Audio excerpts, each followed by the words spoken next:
Thanks everybody for joining this evening. We are showing this on Facebook as well. I want to welcome Michelle Study-Campbell, who is the Executive Director of our Kiwanis Youth Programs at Kiwanis International, and our Specialist in Youth Protection, Melissa McMann. And I'm going to turn over the program to them this evening. If you have any questions, please enter them in chat, and Melissa and Michelle will help you out and answer your questions there. And they will continue that process, and then I'll pick back up at the end. So with that, I'm going to turn it over to Melissa and Michelle. Thanks, Sue. Can you guys hear me? I have a question. On the Facebook Live, I have the option to share on my timeline, a friend's timeline, or in a group or an event. Do you have a specific space where you want this shared? Wait, you're muted. If you want to share it on mine under Sue Peterson, if you can do that. Okay. Then I can share it under Michigan. I don't know if you could, unless you can get to Michigan District of Kiwanis, which I don't know. I have got to you, Sue, so that was okay, perfect. That works. All right, and then they can hear you. All right. I'm going to pull back up the PowerPoint. All right, thanks everybody. All right, so just real quick, this is the items that we're going to run through today, and that will be a welcome and introductions. I'm going to give you a little bit of background on why we believe youth protection matters and kind of the overarching philosophical reasons while we're headed down these paths in new times. We're going to share where we are on youth protection compliance. We're also going to show you what we've done in 2019 and what's coming up in 2020. We have broken down our youth protection efforts into the ABCs. So we're going to talk a little bit about what that means for us, and under those A, B, and C, what those pieces are. And then we have an opportunity for some frequently asked questions, and then we'll leave you with all the contact information and more time for questions as we close this out. So again, thank you all so much for being with us on your Thursday evening. So my name is Michelle Study-Campbell, and I am the Executive Director of the Kiwanis Youth Programs. I've been in that role for just a couple of months, but prior to that, I was the first Youth Protection Director for Kiwanis International, and I served in that role for a year. I have about 20 years experience in the not-for-profit space, working in policy. Most recently, I was the Executive Director of the Ronald McDonald House Charities of Indiana, and working in health and children's issues for the past 20 years. And we have with us Melissa. Hello, my name is Melissa McMann, and I just joined Kiwanis International as the Youth Protection Specialist in January. Prior to that, I've spent 20 years in Indiana state, local government, and nonprofit, primarily focused on child welfare, health and human services, and health. So I'm really excited to be a part of Kiwanis now. All right. So we wanted to start by laying the background and framework about how and why Kiwanis is moving in more youth protection efforts. And so each year throughout the Kiwanis youth programs, we serve over 335,000 students in each and every year. We also know, thanks to our friends at the World Health Organization and UNICEF and other partners, that globally, 1 in 4 youth will suffer some type of abuse or maltreatment during their childhood. We also have statistics that show that 85% of child abuse victims never report their abuse. So what that means is that 1 in 4 figure is really just the tip of the iceberg, that there are more child abuse victims and more cases of maltreatment than are ever reported. Abuse is usually at the hands of known acquaintances and family members and not strangers. So I know several years ago, back when I was a kid, it was all about the stranger danger. And you really didn't want to talk to strangers or take candy from strangers. And there were all sorts of tips on stranger danger from Sesame Street. Studies show that that is not the case. More than 90% of abusers are people that our children know, love, and trust. And for me, whenever I read that statistic, it really gets at my heart. These are not strangers. They are our neighbors, they're teachers, they're the person next door that you just don't think twice. And these are people in our community. And so that is why we continue to increase our efforts around youth protection. Some more statistics for you is that globally, in US dollars, 7 trillion is lost due to violence against children each year. That's a figure from our World Health Organization.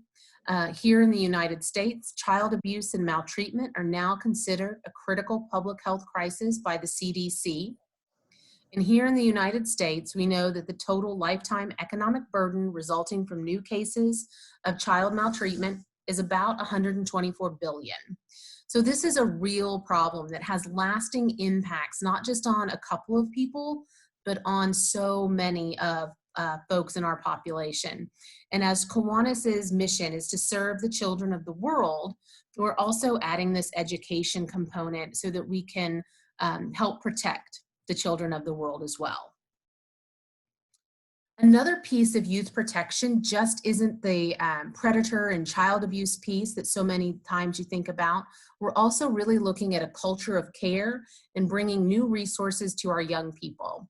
Suicide is the second leading cause of death in children and teens in the United States. Suicide is also the second leading cause of death in 15 to 29-year-old age groups globally. We see that young people who have an exposure to violence, impulsivity, aggressive or disruptive behavior, bullying, acute loss or rejection are a higher risk factor. But when you look through those bullet points there, it's easy to see how our students may have one or two of those factors just given today's environment. So when we began our work last year, we looked at this abuse risk matrix, and the column over in the lower, on the left-hand side of your screen, those are activities that have a lower risk of abuse. Medium in the middle, high over there on the right.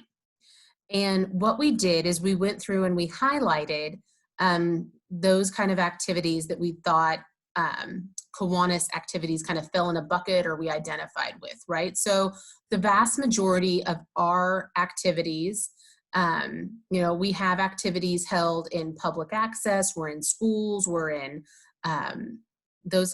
lots of public spaces. From time to time, we also hold activities in private homes, but typically there's a lot of folks there.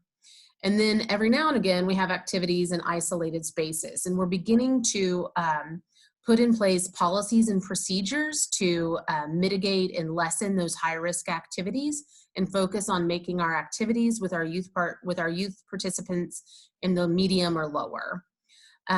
One thing that we're taking a look at is how to engage parents more.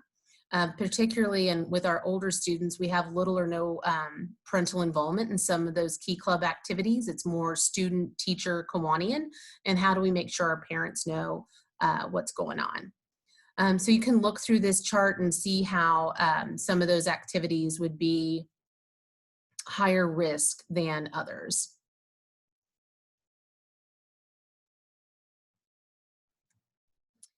And then many of you have, I'm sure, heard in the news and followed along all of the litigation and court verdicts around child abuse cases. This is just from 2013 to 2018. These cases typically have a high win-loss ratio, 42-8. The payout in the study that this is from was 15,000 up to 60 million, and the average payout was about 7.2 million.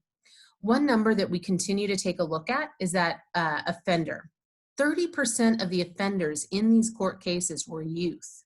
Now that's a figure that continues to escalate and that we are really looking at in our education. It's not just about educating our adult members, but about our youth on how to protect themselves and how to be a citizen that speaks up against violence and bullying as well. So we're really building kind of a holistic program that will focus on multiple facets of abuse. All right, compliance. Melissa, I'm going to let you talk a little bit about our future state and where we're going, and then hit those numbers, okay? Yes. So to reach our compliance and our future state, the goals that we are most focused on are protecting and educating and engaging all Kiwanis members, youth, and adults. And that includes protecting youth members from predators, but then also empowering and educating our adult members with best practices when working with youth, and also educating them on our policies and on our procedures, and also providing youth with positive skills development tools designed to inspire and engage our future leaders to be their best. And our goal is for 100% compliance throughout Kiwanis youth programs, in not only our background checks, but also in our youth protection training. So here we have a dashboard, and this is a quarterly look back, and then you can see the 331 of 2020 percentages. So this is all of the Kiwanis clubs that have Kiwanis advisor, and what the percentage by the different service leadership program that all of their advisors have completed a background check. So the total for all of the different clubs is 58% in 331. So you can see we've increased from last June, even from December till this quarter. And for youth protection guideline training, this is the training that is required, a review of all our policies and procedures. And we're happy the numbers really jumped up in 331. And then the bottom number, you can see a huge jump. We'll talk about this a little bit more, but we launched a youth protection training courses through our partner, Presidium Inc. And this number actually, where the other numbers are only for advisors, this number includes Kiwanis staff members and advisors. So we have had presidents, secretaries, other folks who are not just advisors have gone on and been able to take these modules. So that's a really high number. We did send it out to over 6,000 advisors. So we could talk about that a little bit more on how to get access to that training too. Okay. So we pulled together Michigan district numbers. So for all of the service leadership clubs in the Michigan district, there are 15 Circle K, 123 Key clubs, 40 Builders clubs, 14 K kids, and 24 Action clubs. So this is just kind of our base number. And so of those, go ahead. Out of that 226 total, we have 216 of those clubs are sponsored by a Kiwanis club. There are Kiwanis advisors. There are 184. And then Kiwanis advisors that have completed their background check, we have 140. And so if we look to the right on the percentages, I'm going to jump over to the right column on percentages. So that's 81% of clubs that reported a Kiwanis advisor. And then of those, 76 of the Kiwanis sponsored SLP clubs completed their background check. So that's a wonderful number. We're very excited with that. That's close to 100. We actually have all of this data. We've broken it out for all of our 30 like North America districts. Currently, I'm sending it out to our youth protection managers. We had a call earlier this week. And so this is something that, this kind of data is something that we can provide our youth protection managers, also our district secretaries, if they would like these numbers as well. And then the 65% of all sponsored clubs completed the check. And then when we go down to the number of clubs reviewed the youth protection guidelines annually. Here, guidelines, policies, procedures, we're kind of switching how we look at that. There were 31 clubs, so that's about 17% out of the total. And then of those, 12 advisors completed the proscenium training courses. And if we go to the next slide. Real quick, I do just want to Sure. pick back in there on, so every year on October 1st, those youth protection guidelines, that is just a 2-page document that we have in the longstanding Kiwanis policies and procedures that we ask our clubs to review that on an annual basis. So what we're seeing in our data is that only 17% have done that so far this year. So during this time when clubs might be meeting remotely or doing telephone meetings, we are happy to help you review those. We'd be happy to get you the materials to present that to your club online. And then your secretary goes in the dashboard and clicks a tick box that shows that requirement has been met. And then everyone in the club gets credit for completing that. And so we really want to see those numbers go up because it is literally reviewing that 2-page document, and we are happy to help you check that off your list. And then for the Michigan district, we put together, again, a quarterly comparison. So these are the same types of factors and denominators that we're looking at. And then we can see the slight variation from quarter to quarter. And I would say that, again, like what Michelle said, that October 1st of 2019 is when the numbers reset. So as you can see, in 3/31/2020, working on those increasing as we go along. So we have, again, 81% of the Kiwanis clubs are reporting an advisor, and 76 are reporting that they've completed a check. So you can see the increase over time from last July, 3/31. Yeah, that 76% really a great number. It is. Just as we get more clubs in reporting who that Kiwanis advisor is, that'll help those numbers even more. Yes.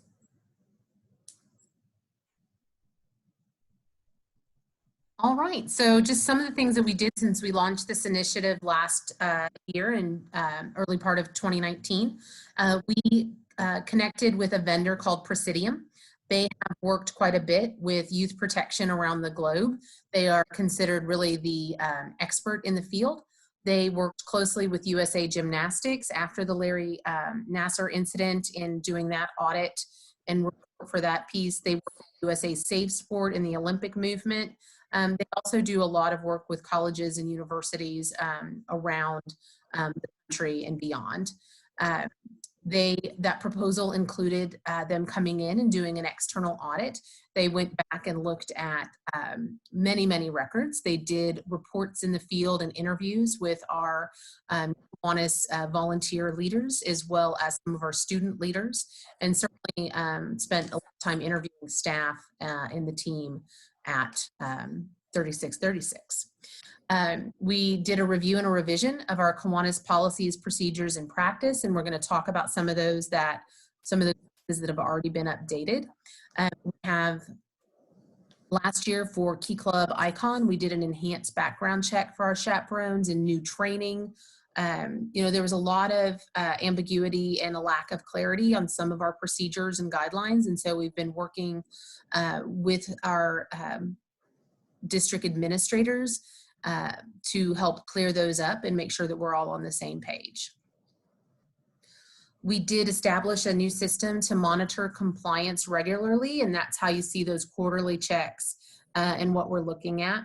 We renewed our communication and enforcement efforts, and we created and implemented a chaperone training and that background check. We hit about 200 advisors last summer with a brand new customized training that we created.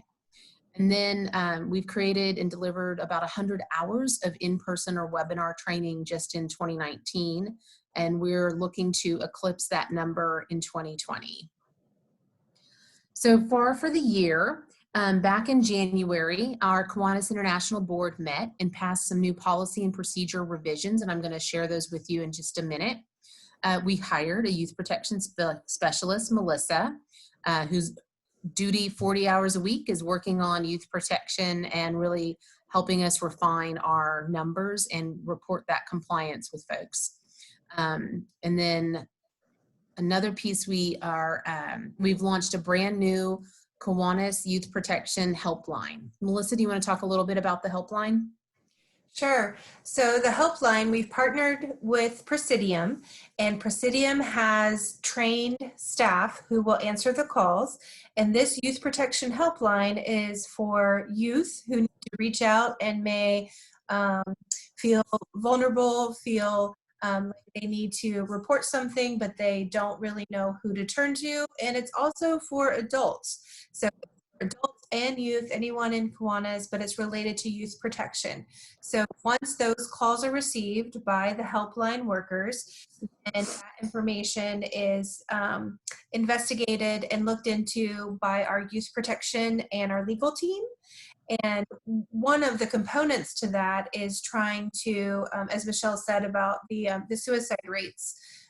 So looking at not just reporting abuse and neglect, but if there are other, say, Key Club members who are worried about another Key Clubber and they want to reach out to someone and they're not really sure who, they can call our helpline. And it is staffed 24/7. And the turnaround time for is a very quick turnaround time in reacting to that. Thank you. I'm also pleased to report at this time, since it's been live in January, we've only had one call, and that was a parent trying to figure out where to send her kiddo's scholarship application into. So luckily, it was not a report of abuse. So in February, we launched the training. To date, we've had about 3,800 courses taken. So it looks like we've had a lot of positive feedback so far, and we have people using it pretty rigorously. So we're excited about that. And now we're happy to report that every Kiwanian, you don't have to be an advisor or an administrator to access the training, and we'll show you how to do that here in a little bit. In March, we worked very closely to notify all of our Kiwanis leadership about these new changes that are going into effect on the policies. And then we worked very closely with 5 districts who are now having all of their chaperones complete some training and new requirements. All right, so we have broken our Kiwanis Youth Protection Program into what we're calling the ABCs. And Melissa, do you want to take this piece? Sure. So the first part of our ABCs is accessible, high quality training and resources. And when we talk about training and resources, we're talking about our policies, our procedures related to youth protection, but then this new initiative with the Armitage Presidium, the youth protection training modules, we're taking it a step further and actually looking at training on preventing child abuse and neglect or preventing predator interaction.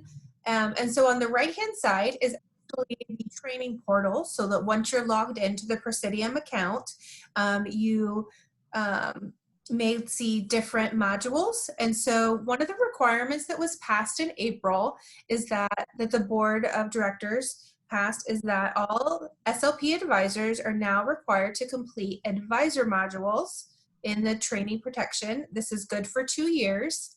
And then SLP chaperones, if they're chaperoning an event, and we'll talk a little bit more about like the definition of chaperones and what we consider, but they're also now chaperone modules. So for chaperone, and depending on the type of role that you have, whether you're an advisor with a Key Club or whether you're an advisor with the K-Kids, there might be a slight variation in the type of training, and they're 15 to 20 minute video modules and that walk you through different types of scenarios And some of the information is sensitive as far as triggering if you yourself have had abuse, but it's definitely eye-opening, and the questions that are asked are to engage the adults to make sure that they are looking at the surroundings and always thinking about youth protection from creating a secure environment for the youth in all their different activities. And then the next slide, is there one more? Okay, nope, sorry. And so then background checks. The Kiwanis ABC, so the B stands for background checks and beyond, and all SLP Kiwanis advisors must have a clear background check. And then all Kiwanis members who are working with youth must review the youth protection policies annually. And that's the piece that Michelle was talking about, how the clubs can go in, and it's a 2-page summary of our youth protection policies and procedures, and on the secretary dashboard. And then, as Michelle mentioned earlier, another initiative that we started last year was enhancing the background checks for the chaperones at the district or at the International Key Club Convention, and for chaperones and club advisors. So when we say enhanced, it just the timing of how far it looked back, and also doing a vehicle registration. So there was a little bit more enhanced on what the information that was searched. And then also recognizing those clubs and districts that reach compliance level. We know that feedback is important, and we want to congratulate those people as they are reaching compliance. And then again, dedicating a compliance staff person, myself, working on tracking and communicating compliance rates and opportunities for improvement. We've seen, based on feedback that we've received, we've worked on our reporting numbers and how we collect our data, how we report our data. And so that's been something that I've been able to kind of dig in a little bit deeper based on feedback from whether it's different Kiwanis members or whether it's our youth protection managers. And I'll let Michelle talk about the updates that have been made to the background check policies.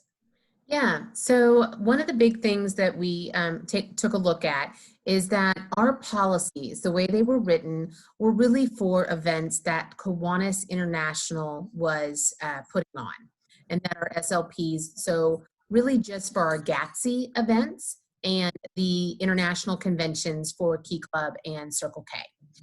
And there was no guidance when it came to the district events. And we had some districts following the same thing that we were doing at the international level, and some districts that were not. And certainly then when you go to the club level and so forth, then division levels, it was all over the place. And so the big reveal out of the audit was that we needed one standard set of policies that were followed throughout the organization. And so now we've broken our events and the work that our clubs do into kind of different categories of activity. And we worked with a group of district administrators as well as district youth protection managers when we were crafting these. So our single day events without an overnight stay, and these are for service leadership program events. This does not mean the pancake breakfast. These are not for the Kiwanis clubs. These are the service leadership program events. So for those service leadership program events, those one-day events where students might be going to the amusement park for a reward trip, or it's a service project, park cleanup, or serving at a event. Those advisors, of course, have to have a clear criminal history background check, completed our annual youth protection policies, and all other adults participating in that single day event must follow the Kiwanis International Youth Protection Policies and Procedures, which is something we're supposed to be reading anyhow. And we will have a copy of that provided before the start of the event. So that's going to be on, make sure that all of our clubs have access to that. Our SLPs know where that is. So the question we get is, oh, our students are having a talent show and other adults are invited to come watch. Do they have to have a background check? No. We will just post on our website and in the event collateral where to find our policies and procedures, and we will be compliant. Overnight events. This is where we're going to see a big change. So in our overnight events from Kiwanis International, Key Club events and Service Leadership Program events at the international level, all the way through to club level, all adults registered for or staying overnight at any Service Leadership Program event must have a clear criminal history check, completed the Kiwanis International training. However, we heard a lot of feedback that there are some parents who come for one night or just come on site to see their students who are graduating or are receiving an award. So those parents who are not participating as a chaperone may attend the event for a maximum of 1 overnight stay without a criminal history background check. So those are the big changes that we've made. Our chaperones, as always, have to be 21 years or older. And now we need chaperones at both day events and overnight events. That's a little bit of a tweak there. And they must have a clear background check. And then again, have completed the training and agree to follow our policies and procedures. And we still have the 1 adult per 10 students in all of the other procedures that we've had there. Our Action Club members, they are adults, of course. They are exempt from that criminal history background check. However, of course, their chaperones and caregivers are not exempt, and there's no change to that. It's just a piece that kind of goes along with those same policies. Melissa, you want to take this one? Sure. So some of you may be asking, well, I'm just a Kiwanis member, or I am not an SLP. How do I get my background check? So I'm going to walk through the next couple slides are different examples of how you can initiate a background check. So any of the Kiwanis secretaries at the local clubs have a dashboard, and on that dashboard list the SLP advisors that are listed. And so this is just an example of, for different high schools, who's listed. There's a checkbox on whether that person has their background check or not. If they click on the box that doesn't have a check, it pops up a template email that can be sent to that advisor.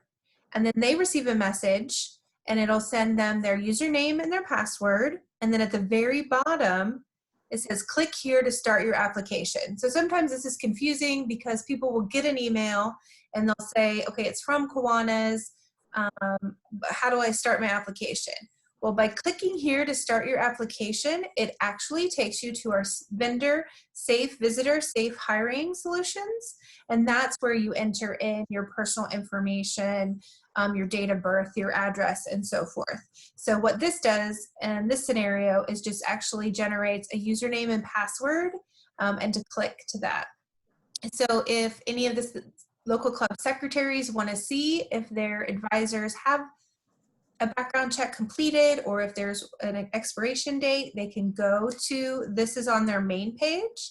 And then if you go to the next slide, there is and again, this is in Kiwanis Connect. The secretary can click on the members tab, and so it'll list all the different members that are in their club. And on the right-hand side, where it's highlighted in yellow, it says background check. So you can see on the first line where it says expires 2/21, and then the second line, there is an envelope icon. So the envelope icon, if the secretary would click that, again, that same email that was just on the last screen will be sent to that individual. And this can be for Molly member, this can be for anyone in the club. That some clubs want, a variety, or their whole club, to have a background check completed. So by clicking on this, an email will be sent to that individual. Walk through the steps, but also remember, this is for this particular member management. Our system is set up for the U.S. Kiwanis secretaries. In Canada, the Canadian Kiwanis secretaries, they still need to work with and remind their members to individually, or if the secretary is helping coordinate, that those Canadian Kiwanis members need to get a local background check or a vulnerable sector check and mail that hard copy into Kiwanis International. So for the US and the Canadian background check process, we use a vendor, Safe Hiring Solution, Safe Visitor. And so for the Caribbean Kiwanis secretaries, they can email me at backgroundchecks@kiwanis.org, and I will send an individual link. The Caribbean Kiwanis, there's a little bit different of a process. It's still the same safe hiring, but it's just a different account code that we want to make sure, because different Caribbean islands have different requirements for their type of identifying driver's license verification. They also don't have US Social Security numbers. So we always tell people to put 999 in. So that kind of thing when we respond to the Caribbean. And then for international folks that are outside of the Caribbean and the Canadians, we ask to work with their local police as well and send in the background checks to us as well. And that's kind of a process we're still working through, and we're still kind of vetting, because we know different countries have different processes. Okay, and the next screen. So this is where Michelle said for you, the member, so all of, when we launched in February, our Presidium training courses, those different modules, the video modules, the SLP, district administrators, district youth protection managers, and risk managers, and advisors, all were set up in our system. So that was the 6,000 people. If you're a member and you still would like to see, well, I would like to take some of the Presidium courses. They're not required, but I still would like to see what they're about. I would like to take them. I'd like to educate myself. You can go on your individual member in the Kiwanis Connect, and there is a Create Presidium Account link. Once you click on this, it does go away. But basically what it does is you click on the link and you get sent an email from Presidium, and it will send you your username and password so that you can log in and create your own system. And again, on your individual dashboard, at the top where it says background checks, you can click on that link, and then there's either going to be like a summary that says your background check is good through 2021, or your background check has expired. Click here to initiate a link. So this is one way you as an individual can go in and can look at your own background check to see whether you have a valid one or not. Okay, next screen. All right, so that was a lot of information on background checks for B. And of course, the main point of this is to let you know that Melissa and myself are available to help walk you through getting training and background checks. So the last piece of this is our culture of care. And so this is looking at that positive youth development and resources for our students. And so I'm going to really create within Kiwanis and within Key Club and K Kids and Builders Club and all of our programs, this culture of care. We are working on creating resources for parents on positive youth development and youth protection, because in the what we have seen is there's very little for parents.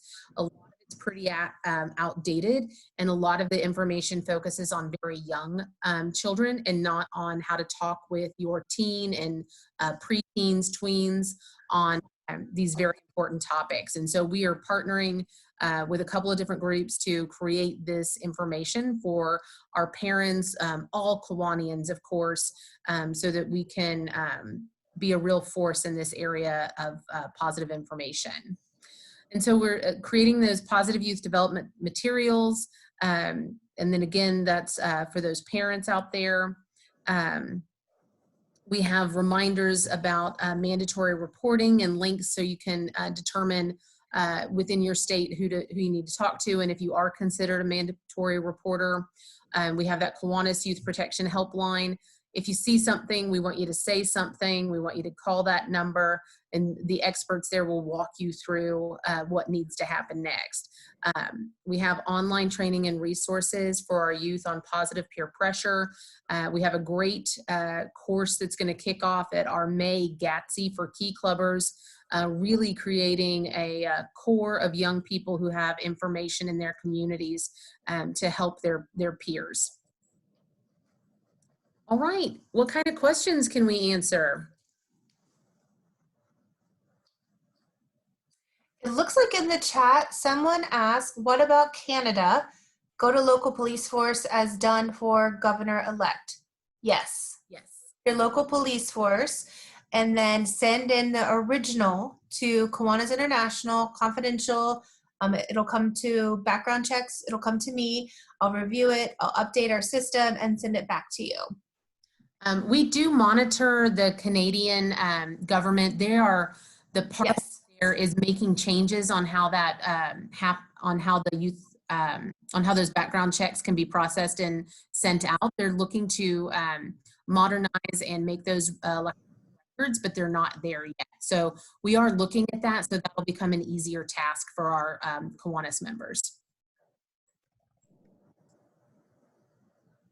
It looks like there's a question on there. Is there anywhere we can see who in our club has completed YPG or Presidium training? Did you? Oh yeah, we can let you know. Do we have, oh, there it is. So if you want to email us at the back check or the youth protection, either one goes to both Melissa and I right now.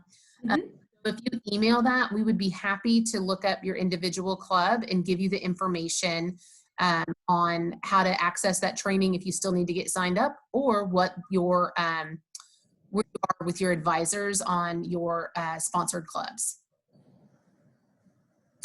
And Greg Smith asked the questions, besides the answer of everyone, which persons or persons should be the ones driving all this get completed for annual youth protection and Presidium training within the district?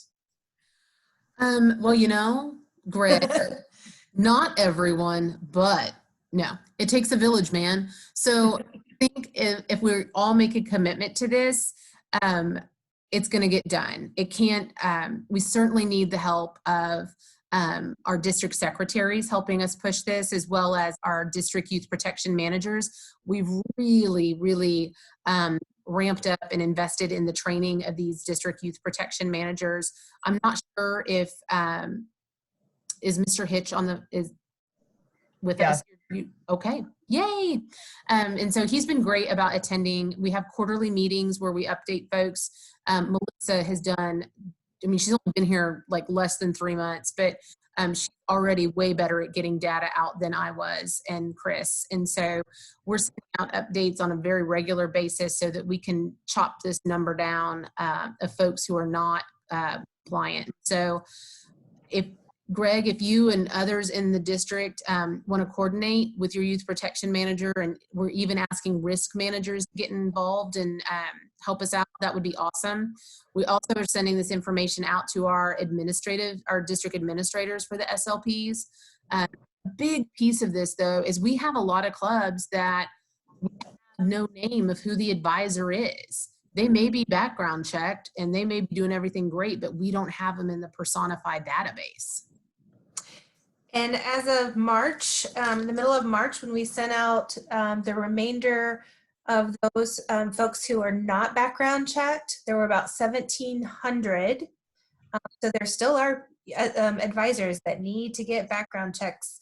And we need to make sure that their emails and addresses are updated. So whether it's district secretary, whether it's local club secretaries, if you know of the advisors, make sure that the most recent email is included, because we are always sending out reminders and email blasts for those who don't have a valid background check, you know, reminding them please complete it. But we can only, you know, reach what we have in our system, unfortunately.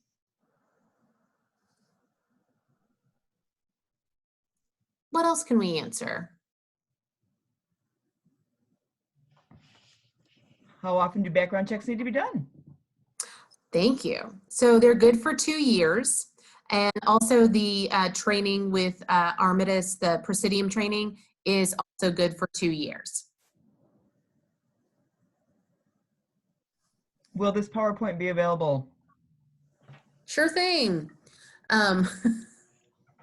Melissa, can you work with IT to get it posted? And then certainly if you have district or email, we can get you a copy to send out that way too. So I will also post it on the Michigan District Facebook site as well as on my own Facebook site. Okay, cool. Hey, Sue, before you do that, can I make a couple numbering tweaks? I realize. I will wait for you to send me the updated version. Okay, sounds good. Thank you. Oh, Michelle, there is a question about faculty members.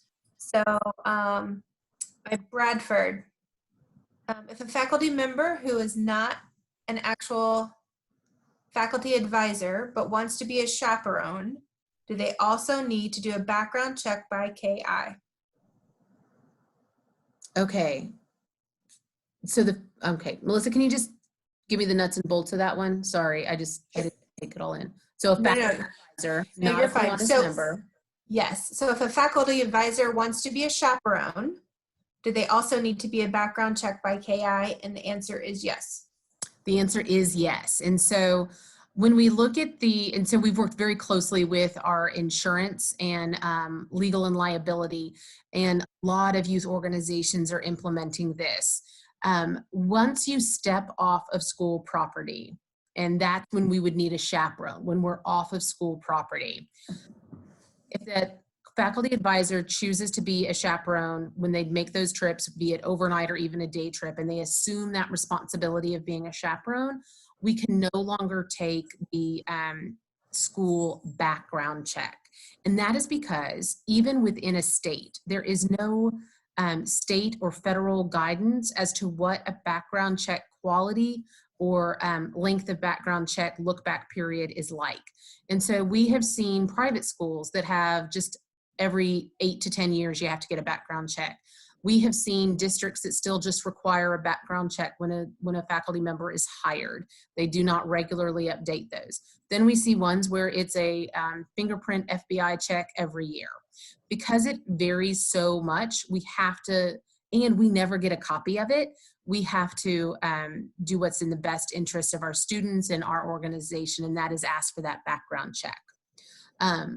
Now, there are cases and examples where our faculty advisors only work with our students when they're at school and not off campus. Their background check will be fine for that.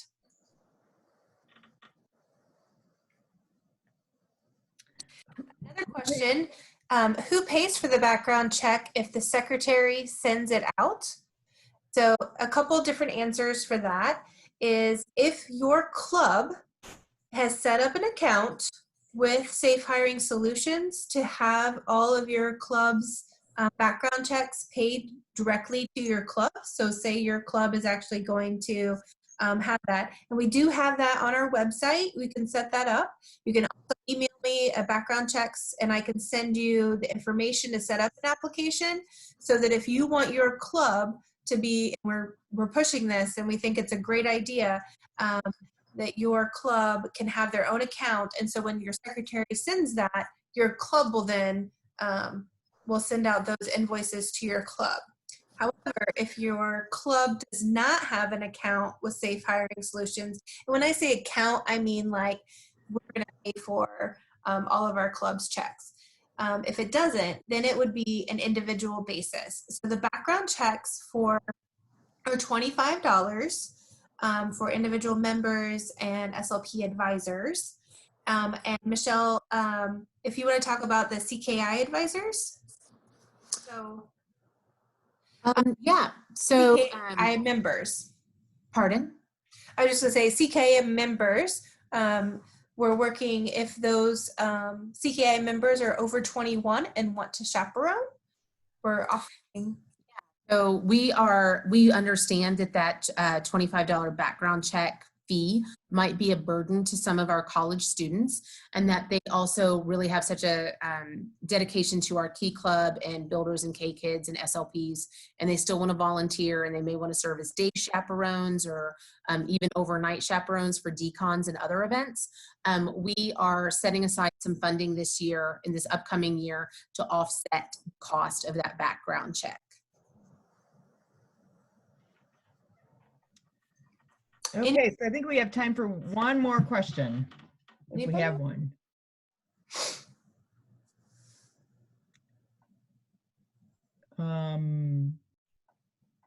There it is. Do college students need to be 21 to chaperone? They do need to be 21 to chaperone. However, they don't have to be 21 if you want to work with our college students at your decons, at other events, to give presentations, to help as a, like on day trips, as kind of not necessarily an official chaperone, but just as another adult. If you want to help with students, they don't have to be 21 to go into younger students' classrooms and read and be part of your initiatives there.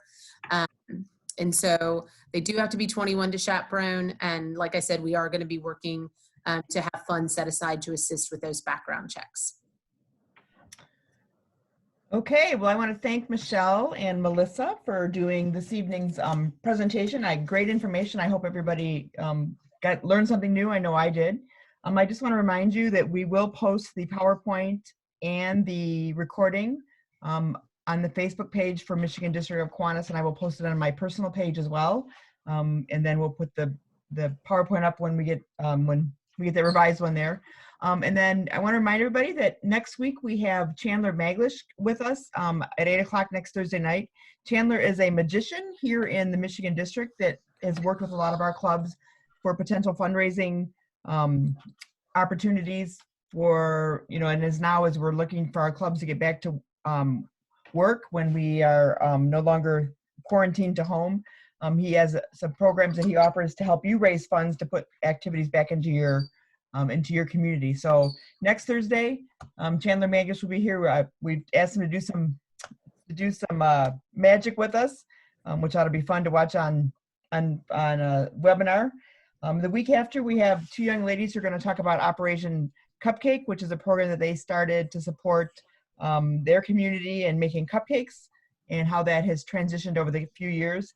And then the week after, we'll have a licensed counselor coming in to talk about how the mental and the emotional impact of the COVID-19 and the stay-at-home has had with people, and some things that we can do to help each other out and to help ourselves. So with that, we will thank everyone for joining us this evening. Thanks again, Melissa and Michelle. We appreciate the work that you do at Kiwanis International for the most important component of our organization, our youth. We will say goodnight, and if you have any other questions, please feel free to email me or send a note on my Facebook page. So thank you very much, and have a good evening. Thanks, everyone. Thanks, everyone.